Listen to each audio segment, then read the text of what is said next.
মিম কিছু না ভেবেই ইমনের নাম্বারে ফোন দেয়। হ্যালো ইমন, আমি ইমনের বড় ভাই বলতেছি। তুমি মিম তাই না? ইমন তোমার কথা বলেছে, এখনো বাইরে আছে বন্ধুদের সাথে, পরে ফোন দিও। আপনি এরকম কেঁদে কথা বলছেন কেন? আমার কিন্তু ভয় হচ্ছে। আরে, আমাদের বাড়িতে একজন মুরব্বী মারা গেছে, তাই ওনার জন্য মন খারাপ। আর কাল এক্সাম ভালো করে দিও। ওকে ভাইয়া। ইমন এলে আমার কথা বলবেন। মিম কিছুই বুঝছে না, ইমনকে কি সে ভালোবাসে? এক্সামের কথা মনে পড়তেই পড়তে বসে যায়। মিম পড়ায় নাম মন বসালেও জোর করে পড়ছে। হঠাৎ ঘুমের দেশে হারিয়ে যায় সে। ঘুমের মাঝে কে যেন চিৎকার করছে, মিম ভালোবাসিস। কণ্ঠটি পরিচিত, কিন্তু ধরতে পারছে না। হঠাৎ ঘুম ভেঙে যায় আজ মিমের। কাক ডাকার আগেই উঠে গেছে। মিমের চোখে মুখে আতঙ্ক। মোবাইলটা হাতে নাই, কোনো মেসেজ নেই, নেই কোনো মিস কল। মিম চাই হঠাৎ করে একটা কল আসুক আর নাম্বারটা ভাসুক ইমনের, কিন্তু নামটা আর ভাসে না। মিমের মনে হচ্ছে সে ইমনকে ভালোবাসে। ইস, যখন বলবে ইমন ভালোবাসি, কতই না খুশি হবে সে। ভাবতেই অবাক লাগছে। এক্সামের পর সোজা ইমনদের বাড়ি চলে যায় সে। ইমনদের বাড়িতে আগেও এসেছিল, তাই খুব একটা কষ্ট হয়নি। ইমনদের ঘরে এত মানুষ কেন? ইমনের বন্ধুরা সবাই এখানে, ইমন কই?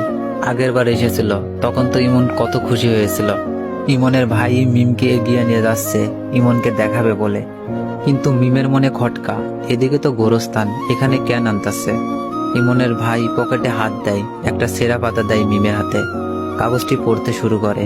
হ্যাঁ, এটা ইমনের লেখা। কেমন আছিস মিম? আশা করি ভালো থাকারই কথা। ভাইয়া চেয়েছিল তোকে জানাতে, আমার অবস্থা ভালো না, কিন্তু তোর এক্সামের এমনিতেই অনেক ক্ষতি করে ফেলেছি, তাই আর জানাইনি।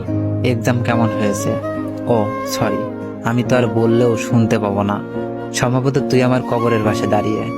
জানি না কোনখানে কবর দেওয়া হয়েছে, তবে আমি খুশি হয়েছি এই ভেবে যে আর তোকে ডিস্টার্ব করব না। আসলেই তোকে অনেক ডিস্টার্ব করেছি, মাফ করে দিস। আর হ্যাঁ, রনি অনেক ভালো এবং হ্যান্ডসাম, তোর সাথে মানায়। সেদিন তোদের দুজনকে পার্কে দেখেছিলাম, খুব খুশি হয়েছিলাম। আবার তোদের দুইজনকে একসাথে দেখে রাগও হচ্ছিল। আর ও সরি, তোর এমনিতেই অনেক টাইম নষ্ট করেছি। সামনের এক্সামগুলো ভালো করে দিস। আর একটা কথা, নাপা কাজ করেছে, আমার সব ব্যথা দূর করে দিয়েছে। থ্যাঙ্কস, মাফ করে দিস। আর একটা কথা, রাগ করিস না, ভালোবাসিস মিম। আবার সরি, আর জীবনেও বলবো না। এই কানে ধরছি, বোরিং বোরিং। মিম ধপ করে ইমনের কবরের পাশে বসে পড়ল আর চিৎকার করে কান্না করছে। আর ওর মুখ থেকে বের হচ্ছে, ইমন, ও ইমন, ওঠ, একটিবার দেখ, আমি এসেছি। তুই না আমাকে ভালোবাসিস, আমিও তোকে ভালোবাসি রে। ওঠ ইমন, ওঠ। তুই না দুইটা ক্রিকেট টিম বানাবি, আমি রাজি রে। তারপরও তুই ফিরে আয়, তোকে খুব ভালোবাসি রে, ফিরে আয়। কিন্তু না, ইমন আর আসবে না, চলে গেছে অনেক দূরে, যেখানে গেলে কেউ আর ফিরে আসে না। ভালোবাসার মানুষগুলোকে অবহেলা করো না, নয়তো এর ফল সারা জীবন ভোগ করতে হবে। তো আশা করি পুরো গল্পটা অনেক ভালো লাগছে আপনাদের। তো একটু বেশি বেশি কপি লিঙ্ক করে দিন।